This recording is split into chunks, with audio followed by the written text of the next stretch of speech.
Thank you. Well, Jesse, it's great to have you back here. And if I'm not mistaken, that shiny thing is one of your many Super Bowl rings. Well, it was nice back then, but it's time for us to get a new one. Jesse, you still work for the 49ers, but again, you played in all of those Super Bowls. What one stands out the most out of the many Super Bowl, the 4 victories that you had? Well, they're all very special. But I think the very first one has a unique excitement about it. You know, because you think back to your Pop Warner days, and there's a lot of kids that want that opportunity. And growing up in Hawaii, you know, it's so far removed from the life in the NFL, and when I won my first one, it felt so special. By the time I won my 4th one, I was thinking, we were all thinking as a group that we don't want to ever be forgotten. And it came true, because when you talk about dynasty, the 49ers in the conversation. Jesse, I don't know if you guys know this, I mean, he's one of just 6 49ers who has 4 Super Bowl rings. One of just 6 guys. I mean, it's a big-time player we have sitting up here on the stage with us. I mean, you played with some of the all-time greats, and Joe Montana as a young buck, and then Steve Young. You helped break him into Elite One Super Bowls with both those quarterbacks. When you see a guy right now like Colin Kaepernick and what he's been able to do for your franchise, how does Kaepernick compare to what you see, who you played with, some of the greats, and Joe and Steve Young? Are you surprised that he's been able to take this league by storm in the second half of the season? Well, I'm surprised from the standpoint that he's developed quicker than we thought. I'm not surprised talent-wise, because, you know, Alex Smith, we benched him after he went 20 for 22 against Arizona. But we knew that the upside of Kaepernick would increase our chances of going to the Super Bowl, and that has come true so far. How great is it for you to see the Niners organization back in the spotlight after all the success that your Niners teams had? I'm very excited. You know, last year we came out of nowhere. There was no off season, and Jim Harbaugh and his coaching staff did a nice job, and to see the excitement back at Candlestick was something that I was so very happy about. Now, you're also here signing books. You've got a book that just came out recently. Tell us about the book. Well, you know, I grew up here with a torn aortic valve. I developed rheumatic fever as a young boy, and that enlarged my heart all those years that I played. But this is before technology. You can get away with going to just a regular doctor that's not a specialist and got on the football field. So there's a lot of kids that die now just playing recreational basketball because they didn't know they had enlarged hearts. So hopefully my story can help them be aware of it and get it treated. How great is it for you, having grown up here, went to Barrington High, played at Hawaii, that this event, this is going to be the 33rd year that the Pro Bowl has been held here in Hawaii and Honolulu, and there's talk that, you know what, it might not come back. Well, what would it mean to this community for the Pro Bowl to not be here? You know, when I look at the Pro Bowl, I look at like season ticket holders. You know, they're generational seats, and to me the Pro Bowl is a generational thing here in Hawaii.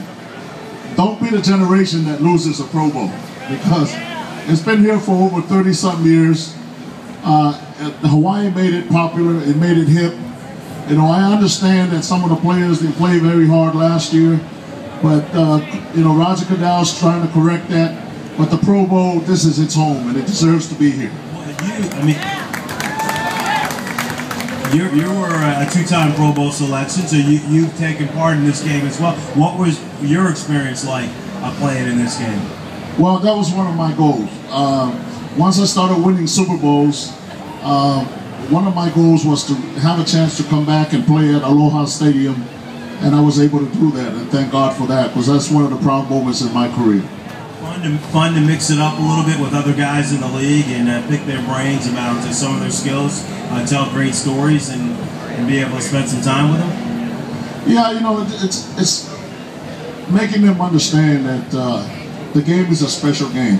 The game is a lot more than going out there and pounding your head and hurting each other. There's a lot of life lessons that you can learn from this great game, and hopefully that the players of today can be role models to where the young kids can look up to and enjoy playing the game of football. What is it about Jim Harbaugh that makes the 49ers so good so soon? I mean, as a rookie head coach, not a lot of people expected that success. He develops Alex Smith into a better quarterback than he was previously, and then this year with Kaepernick. How was he able to do that? Well, he's a player's coach without really being a player's coach. He's disciplined in his own way. And I tell people, you know, sometimes he does some crazy things, like when we didn't get the call last week against Atlanta, you know, he started throwing, you know, his hands all over the place. We talk about the handshake in Detroit. He's just a genuinely goofy guy. But it's a goofy guy that players enjoy playing for, and they believe in him, and for that reason, they feel like they can run through that wall for him. I know who you're pulling for the Super Bowl, but I want you now, I want you to put your blinders on for a second, and I want you to scout the Baltimore Ravens for me and what they've been able to accomplish under John Harbaugh in his 5 seasons in the league. He's been to the playoffs every year. It already has 8 postseason victories. I mean, this is going to be a tough one, Jesse. It is, and you know, it's not like we're playing an organization that has never won it. And when they won it, they still got their leader, and they're playing with a lot of emotions because of that great leader in Ray Lewis. But I think with the new zone read, that we're able to use Kaepernick and that extra threat, instead of the first time we played him a year ago when Alex Smith sat in the pocket, they can't just unload on us. And I think that might be the difference in the game, is that Kaepernick can make some big plays for us. When you played in the NFL on the offensive line, what defensive lineman do you remember the most as far as either a tough opponent or just memorable plays or games throughout your career? Well, one of the best, to me, the best defensive lineman I ever played against was the late Reggie White. He was both strong and quick, and he's one of those guys that you don't get 8 hours sleep the night before the game. The other guy is, I know the fans have a different image of him, but he was a great player from the Dallas Cowboys, is Leon Lett. Leon Lett was 6'8". You know, I grew up in Hawaii, I'm only 6'3½", and I tried my best to get my hands into him, and it wasn't the easiest thing to do. And every time I played him, it was for a big game to go to the Super Bowl. So those were some real good competitive matchups for me. You played 13 years, all with the San Francisco 49ers, a part of that organization from 83 to 97. Ray Lewis, as a middle linebacker, has played 17 seasons in the National Football League. How difficult is what Ray has accomplished in terms of just longevity in the National Football League at the position that he plays, and what kind of respect do you have for his game and his style? Well, first of all, I have the ultimate respect for Ray Lewis now, because he went through some adversity personally early in his career, and he's able to turn it around. You know, life is about people that make mistakes and realizes it and change their ways, because the young kids can look up to him. If you're mistake-free, like some of the negative news coming out now while Ray Lewis was this and that, you know, we all made mistakes. But Ray Lewis is the one that corrected his ways. But as far as the longevity with that position, it speaks volumes as far as his work ethic and his mental toughness to be able to survive in the NFL that long. We have heard stories about Brett Favre in the huddle, things he would say, and I'm sure there was some funny or memorable things that were said when Joe Montana was the quarterback in the huddle. Some things in the Super Bowl we've heard. Tell us about Joe Montana in the huddle.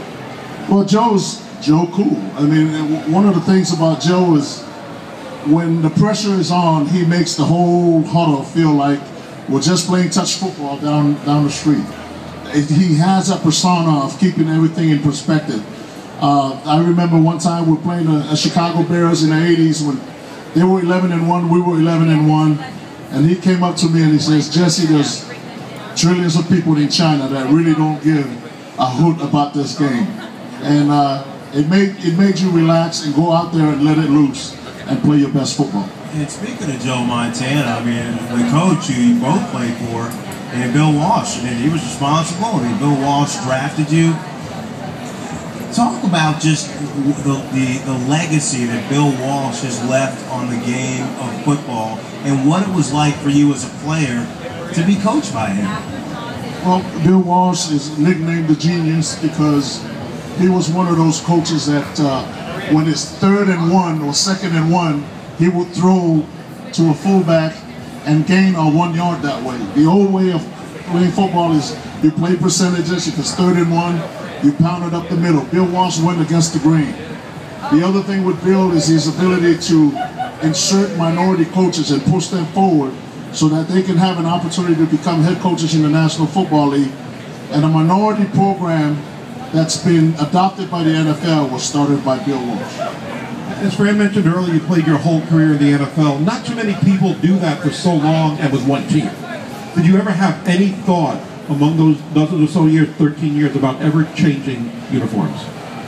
I had an opportunity, but like I said, it's so special and so very hard to say that you had one uniform on your back, and that's something that was important to me. So the extra year and the money wasn't worth me coming back. And I'm very, very proud to say that the only uniform that I ever wore was that of the San Francisco 49ers.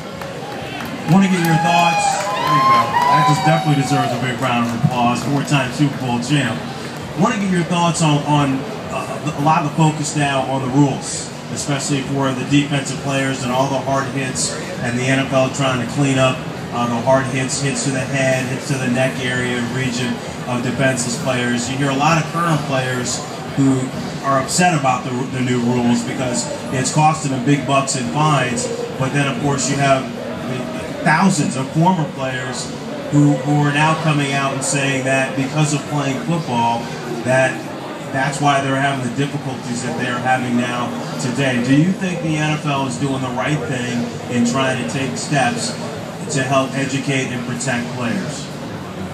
Well, you know, there's a lot of different loopholes as far as that question is concerned, because I'm an offensive guy, but I believe that some of those clean hits that we see defensive players make, you know, now are getting flagged. You know, I know that Roger Goodell's trying to keep the game safe, but it's getting to the point where we have to be concerned that a hard hit is now going to be flagged when it becomes a hard hit, whether it's legal or not. I'm one that played in the old school. As far as concussions, I never really knew what a mild concussion was. It was either a concussion or a headache. And, you know, I'm glad that we're trying to protect the game. But for the players to sue the NFL now, I mean, who's to say what about the players that got concussions in college? What about the players that got concussion in high school and are now playing in the NFL? Is the NFL responsible for that? It's a mixed bag. To me, personally, I think the NFL should do everything in their power to take care of the retired guys. But as far as us suing the NFL, I don't agree with that. Well, Jesse, we wish the 49ers good luck next week. Always love having you back in Hawaii. Thanks for joining us. Give it up for Jesse Sapolu. First for 6, baby.